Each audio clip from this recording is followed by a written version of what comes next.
एकस लिमिटेड का IPO announce हो गया है। ये कंपनी ऑर्डर पर दूसरी कंपनीज के लिए बहुत हाई क्वालिटी और एक्यूरेट पार्ट्स बनाती है और मैन्युफैक्चरिंग का सारा प्रोसेस खुद अपने कंट्रोल में रखती है। ये कंपनी मेनली दो सेगमेंट्स में ऑपरेट करती है, एरोस्पेस और कंज्यूमर ड्यूरेबल्स। एरोस्पेस सेगमेंट में company aeroplane, helicopter, fighter jet, rockets, satellites और ड्रोन्स वगैरह के लिए पार्ट डिजाइन और मैन्युफैक्चर करती है। कंज्यूमर ड्यूरेबल सेगमेंट में company electronic component, plastic, cookwares और स्मॉल अप्लायंसेस वगैरह मैन्युफैक्चर करती है। तो इस आईपीओ में अप्लाई करना चाहिए या नहीं, ये डिसाइड करने से पहले आपको ये वीडियो जरूर देख लेनी चाहिए। नमस्कार, मेरा नाम है अनुज और आप देख रहे हैं कॉमर्स न्यूज गुरुजी। इस वीडियो में हम बात करेंगे कंपनी के बिजनेस के बारे में, इस आईपीओ की डिटेल्स के बारे में, कंपनी की फाइनेंशियल परफॉर्मेंस के बारे में, कंपनी की स्ट्रेंथ और पॉसिबल रिस्क के बारे में, इस आईपीओ के जीएमपी यानी कि ग्रे मार्केट प्रीमियम के बारे में और लास्ट में बात करेंगे इस आईपीओ के फाइनल जजमेंट के बारे में। तो वीडियो लास्ट तक देखिए, समझते हैं विस्तार से।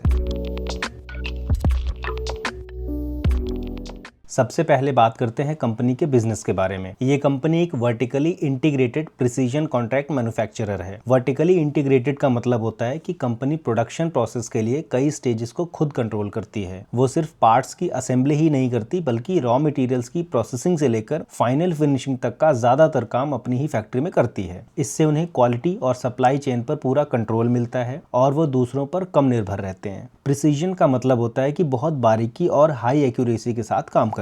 तो ये कंपनी वो पार्ट्स बनाती है जहां इंजीनियरिंग बहुत कॉम्प्लेक्स होती है और गलती की कोई गुंजाइश नहीं होती है, इसलिए इसमें एडवांस टेक्नोलॉजी यूज होती है। और कॉन्ट्रैक्ट मैन्युफैक्चरर का मतलब है कि ये कंपनी अपने खुद के ब्रांड नेम से मार्केट में कोई प्रोडक्ट नहीं बेचती, बल्कि ये दूसरी बड़ी कंपनी से ऑर्डर लेती है और उनकी स्पेसिफिकेशंस के हिसाब से प्रोडक्ट मैन्युफैक्चर करके उन्हें देती है। ये कंपनी मेनली दो सेगमेंट्स में ऑपरेट करती है, एरोस्पेस और कंज्यूमर ड्यूरेबल्स। एरोस्पेस दो वर्ड से मिलकर बना है, एरो और स्पेस। एरो यानी कि एरोनॉटिक्स, जिसका मतलब होता है कि वो व्हीकल जो धरती के एटमॉस्फेयर के अंदर उड़ते हैं, जैसे कि commercial airplanes, fighter jets, helicopters और ड्रोन्स वगैरह। और स्पेस यानी कि एस्ट्रोनॉटिक्स, जिसका मतलब होता है कि वो व्हीकल्स जो धरती के एटमॉस्फेयर से बाहर निकलकर अंतरिक्ष में जाते हैं, जैसे कि रॉकेट्स, सैटेलाइट्स और स्पेस शटल्स वगैरह। तो एरोस्पेस सेगमेंट में कंपनी ऑर्डर पर दूसरी कंपनीज के लिए एरोनॉटिक्स और एस्ट्रोनॉटिक्स व्हीकल्स के बहुत हाई क्वालिटी और एक्यूरेट पार्ट्स बनाती है। और कंज्यूमर ड्यूरेबल सेगमेंट में company electronic components, plastics, cookwares और स्मॉल अप्लायंसेस वगैरह मैन्युफैक्चर करती है। कंपनी के मैन्युफैक्चरिंग क्लस्टर्स कर्नाटका में हैं और इनके फॉरेन सब्सिडरीज और जॉइंट वेंचर्स भी हैं। अब बात करते हैं इस आईपीओ की डिटेल्स के बारे में। इस आईपीओ में आप 3 दिसंबर 2025 से 5 दिसंबर 2025 तक अप्लाई कर सकते हो। इसकी एक्सपेक्टेड अलॉटमेंट डेट है 8 दिसंबर 2025 और इसकी एक्सपेक्टेड लिस्टिंग डेट है 10 दिसंबर 2025। इस आईपीओ की लिस्टिंग एनएससी और बीएससी दोनों स्टॉक एक्सचेंज में होगी। इस आईपीओ में 3 टाइप के एप्लीकेंट्स अप्लाई कर सकते हैं। रेगुलर एप्लीकेंट, इस कैटेगरी में आप मैक्सिमम 2 लाख रुपए तक की इन्वेस्टमेंट कर सकते हो। एम्प्लॉय एप्लीकेंट, इस कैटेगरी में आप मैक्सिमम 5 लाख रुपए तक की इन्वेस्टमेंट कर सकते हो। और हाई नेटवर्थ इंडिविजुअल, इस कैटेगरी में आप मिनिमम 2 लाख रुपए और मैक्सिमम 5 लाख रुपए तक की इन्वेस्टमेंट कर सकते हो। प्राइस बैंड रेगुलर और एचएनआई दोनों एप्लीकेंट्स के लिए है 118 रुपए पर शेयर से 124 रुपए पर शेयर का, और एम्प्लॉय एप्लीकेंट्स के लिए है 107 रुपए पर शेयर से 113 रुपए पर शेयर का। लॉट साइज रेगुलर और एम्प्लॉय दोनों एप्लीकेंट्स के लिए है 120 शेयर्स का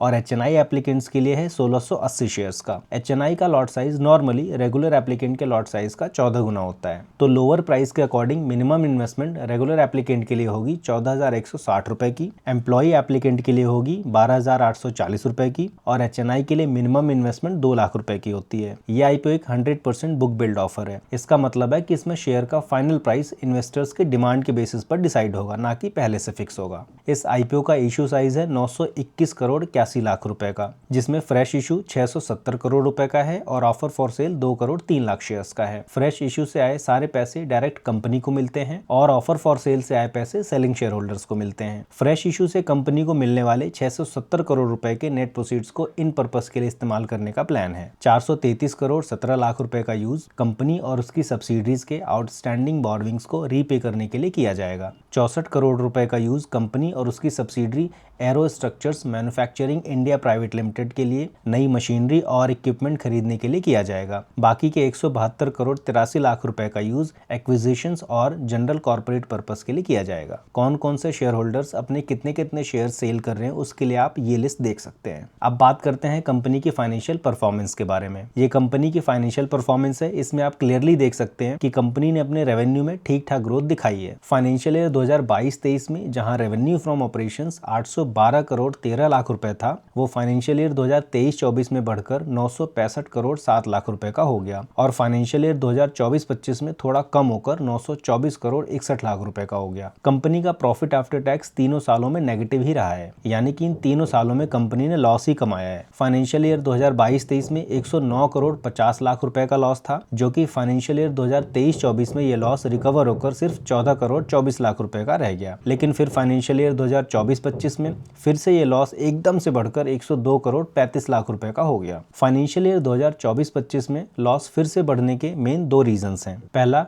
रेवेन्यू फ्रॉम ऑपरेशंस ही कम है और दूसरा, कंपनी ने गुडविल पर 48 करोड़ 26 लाख रुपए का एक बड़ा इम्पेयरमेंट लॉस रिकॉर्ड किया। अगर लेटेस्ट इन्फॉर्मेशन देखें तो फाइनेंशियल ईयर 2025-26 के फर्स्ट हाफ ईयर यानी कि सिर्फ 6 महीने का डेटा एज ऑन 30 सितंबर 2025 को revenue from operations 537 crore 16 lakh रुपए का है और प्रॉफिट आफ्टर टैक्स नेगेटिव में है, यानी कि 16 करोड़ 98 लाख रुपए का लॉस है। CAGR यानी कि कंपाउंड एनुअल ग्रोथ रेट, जो ये बताता है कि किसी बिजनेस का रेवेन्यू, प्रॉफिट या इन्वेस्टमेंट ने एक फिक्स टाइम पीरियड में हर साल एवरेज कितनी ग्रोथ की है। इस केस में 3 साल के पीरियड में कंपनी ने रेवेन्यू में एवरेज 6.7% की ग्रोथ की है और प्रॉफिट आफ्टर टैक्स का CAGR ट्रेडिशनल तरीके से कैलकुलेट नहीं किया जा सकता, क्योंकि कंपनी तीनों सालों में लगातार लॉस मेकिंग रही है। नेट प्रॉफिट मार्जिन, जो ये बताता है कि कंपनी अपने रेवेन्यू में से सारे एक्सपेंसेस और टैक्सेस को पे करने के बाद कितना % प्रॉफिट कमा रही है। तो ये रेशियो फाइनेंशियल ईयर 2022-23 में नेगेटिव 13.48% था, जो कि फाइनेंशियल ईयर 2023-24 में इंप्रूव होकर नेगेटिव 1.48% हो गया और फाइनेंशियल ईयर 2024-25 में लॉस बढ़ने की वजह से ये रेशियो और बढ़कर नेगेटिव 11.07% हो गया। रिटर्न ऑन नेटवर्थ एक प्रॉफिटेबिलिटी रेशियो है, जो ये बताता है कि कंपनी अपने शेयर होल्डर्स के इन्वेस्टेड पैसों पर कितना प्रॉफिट कमा रही है। तो ये रेशियो भी फाइनेंशियल ईयर 2022-23 में नेगेटिव 43.47% था, जो कि फाइनेंशियल ईयर 2023-24 में इंप्रूव होकर नेगेटिव 1.7% हो गया और फाइनेंशियल ईयर 2024-25 में फिर से बढ़कर नेगेटिव 14.47% हो गया। Total borrowings over the period बढ़ी हैं। टोटल बोरोविंग्स फाइनेंशियल ईयर 2022-23 में 346 करोड़ 14 लाख रुपए की थी, जो फाइनेंशियल ईयर 2023-24 में कम होकर 291 करोड़ 88 लाख रुपए की रह गई। फिर फाइनेंशियल ईयर 2024-25 में फिर से बढ़कर 437 करोड़ 6 लाख रुपए की हो गई। फाइनेंशियल ईयर 2024-25 में टोटल बोरोविंग्स बढ़ने के ये कुछ रीजंस हैं, जैसे वर्किंग कैपिटल बढ़ाना, न्यू कैपेसिटी एक्सपेंशन, सब्सिडीज और ज्वाइंट वेंचर्स को फंडिंग सपोर्ट करना और लगातार नेट लॉसेस की वजह से इंटरनल फंड बहुत कम है, तो कंपनी की डेट पर डिपेंडेंसी बढ़ गई। डेट टू इक्विटी रेशियो, जो ये बताता है कि कंपनी अपने खुद के फंड्स यानी कि इक्विटी के मुकाबले कितना लोन का पैसा लगाकर बिजनेस कर रही है। तो ये रेशियो फाइनेंशियल ईयर 2022-23 में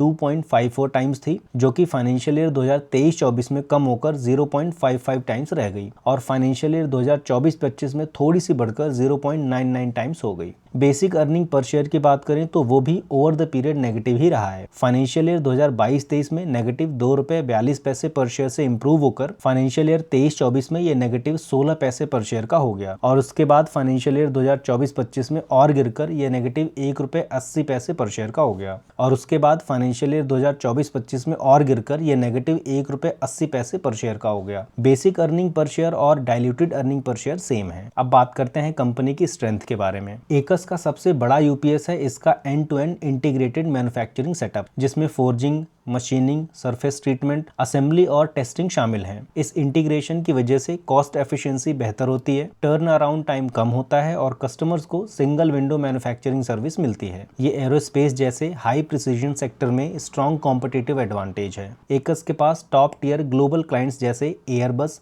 Boeing, Safran, Collins Aerospace, Spirit AeroSystems और जीकेएन एरोस्पेस के साथ लॉन्ग टर्म रिलेशंस हैं। ऐसे बड़े और फेमस क्लाइंट्स होने से रेवेन्यू विजिबिलिटी बढ़ती है, क्रेडिबिलिटी इंप्रूव होती है और रिपीट बिजनेस मिलता है। एकस के इंडिया में 3 वर्ल्ड क्लास मैन्युफैक्चरिंग क्लस्टर्स हैं और फ्रांस, यूएस में भी इसकी प्रेजेंस है। ये clusters shared infrastructure, logistics efficiencies, talent pool concentration और लोअर प्रोडक्शन कॉस्ट ऑफर करते हैं। Cluster model global aerospace industry में रेयर है और एकस की एक कोर स्ट्रेंथ है। एकस सिर्फ एरोस्पेस में ही नहीं बल्कि कंज्यूमर ड्यूरेबल मैन्युफैक्चरिंग में भी एक्टिव है। इस डाइवर्सिफिकेशन से साइक्लिकलिटी रिस्क कम होता है, रेवेन्यू मिक्स स्टेबल रहता है और मल्टीपल इंडस्ट्री साइकिल से बेनिफिट मिलता है। कंपनी की एरोस्पेस मैन्युफैक्चरिंग में 15 साल से ज्यादा की प्रेजेंस है और इसके पास NAD, CAP और AS9100 जैसे ग्लोबली सर्टिफाइड फैसिलिटीज भी हैं, जिससे हाई प्रिसीजन ऑर्डर्स मिलने की संभावना बढ़ती है। IPO से पहले एकस को SBI म्यूचुअल फंड, DSP और थिंक इन्वेस्टमेंट्स जैसे बड़े बड़े इंस्टीट्यूशंस ने फंड किया।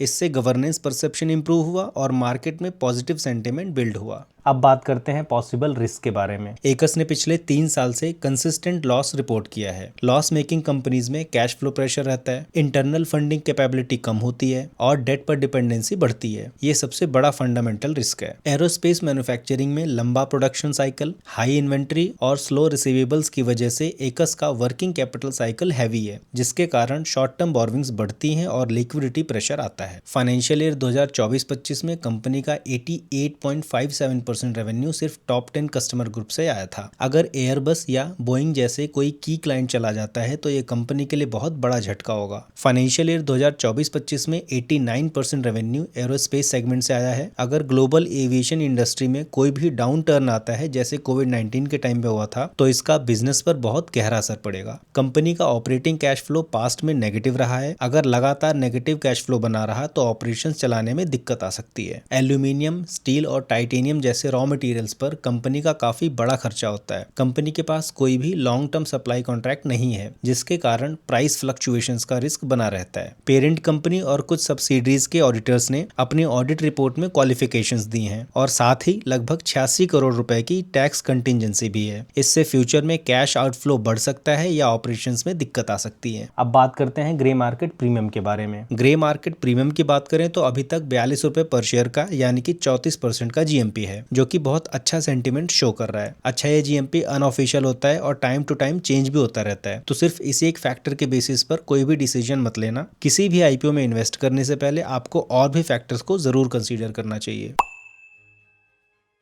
Company fast growing Indian aerospace sector में काफी अच्छी पोजीशन में है। हालांकि इसके फाइनेंशियल्स एक मिक्स्ड पिक्चर प्रेजेंट कर रहे हैं, जहां एक तरफ रेवेन्यू बढ़ रहा है वहीं दूसरी तरफ कंपनी लगातार लॉस में है। IPO के प्रोसीड्स का यूज मेनली डेट चुकाने के लिए किया जा रहा है, जो कि फाइनेंशियल हेल्थ के लिए एक पॉजिटिव स्टेप है। शॉर्ट टर्म में लिस्टिंग गेन्स के चांसेस लग रहे हैं, तो जो इन्वेस्टर सिर्फ लिस्टिंग गेन के लिए इस IPO में अप्लाई करना चाहते हैं उनके लिए अच्छा अवसर है। लेकिन अगर लॉन्ग टर्म के हिसाब से देखें तो कंपनी एक हाई बैरियर इंडस्ट्री में ऑपरेट करती है, जहां कस्टमर्स स्टिकी होते हैं। फिलहाल कंपनी का लॉस में होना और हाई क्लाइंट कंसंट्रेशन इसके की रिस्क हैं। अगर डेट पे करने के बाद कंपनी प्रॉफिटेबल हो जाती है और अपने कंज्यूमर ड्यूरेबल्स डिवीजन को स्केल करती है तो ये फ्यूचर में काफी अच्छी वैल्यू दे सकती है। तो जो इन्वेस्टर इस कंपनी में लॉन्ग टर्म में इन्वेस्ट करना चाह रहे हैं उनको लिस्टिंग का वेट करना चाहिए। आशा करता हूँ कि आपको ये वीडियो अच्छी लगी होगी। अगर आप इस चैनल पर नए हैं तो इस चैनल को प्लीज सब्सक्राइब कर लेना। इस वीडियो को एक लाइक और शेयर जरूर कर देना। आप अपना सवाल या सुझाव कमेंट कर सकते हैं। मैं मिलता हूँ आपसे अगली वीडियो में। Thank you. जय हिंद।